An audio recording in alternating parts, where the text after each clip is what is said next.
taageerayaasha xisbiga kulmiye ee degmada Arabsiyo ee gobolka Gabiley ayaa muujiyay codkooda iyo cududda ay ku taageerayaan xisbiga talada Soomaaliland haye ee kulmiye iyagoo dadweynahani gabaldhac watay ololahooda doorashada madaxtooyada Soomaaliland waxa socdaal ugu yimi murashaxa xisbiga kulmiye Muuse Biixi Cabdi iyo wafdi uu hogaaminayo waxaana dadweynahani u riyaaqeen murashaxooda ololahan kala soo qayb galay mudane Muuse Biixi Cabdi murashaxa madaxweyne ee xisbiga kulmiye ayaa u mahadnaqay taageerayaasha xisbigiisa ah iskugu soo baxay uu ololeynta xisbiga kulmiye magaalada Arabsiyo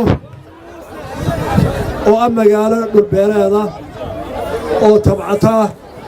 oo magaalada khudaarta Hargeysa geysa oo dadka ay xoogsato yihiin waxaanu aad iyo aad ugu mahadnaqaynaa ku bogaadinaynaa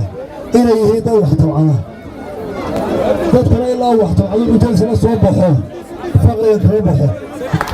وماذا عضينين إلى العربسية أمال مرينا وحنا عدسين الضلكة ودن فرو إجنو أو حقبنا هذه وحقبت كي كلية لقى عضي عربسية واحد نوع قياستان قارن كواحد لقى قبته ودن هذا درجة العلم تاعي هذا ودوي تاعي waxaynu dhisayna qarandan wasiir Cabdullaahi Cukuse iyo oday deegaanka kamida ayaa la hadlay dadweynaha reer Arabsiyo ee gudanaya ololaha maalinta saddexaad ee xisbiga kulmiye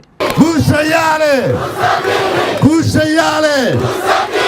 hadduu Muuse guusha waayo ballantii waxa ka baxay reer Gabiley iyo reer Arabsiyo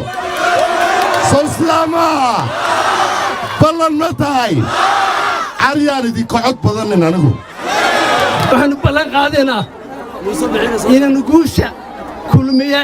aanu garabka siino oo Muuse Biixi aanu taageerno soo ma taageerino Arabsiyo waxay daacad u tahay oo horumar u tahay mujaahidka Muuse Biixi Cabdi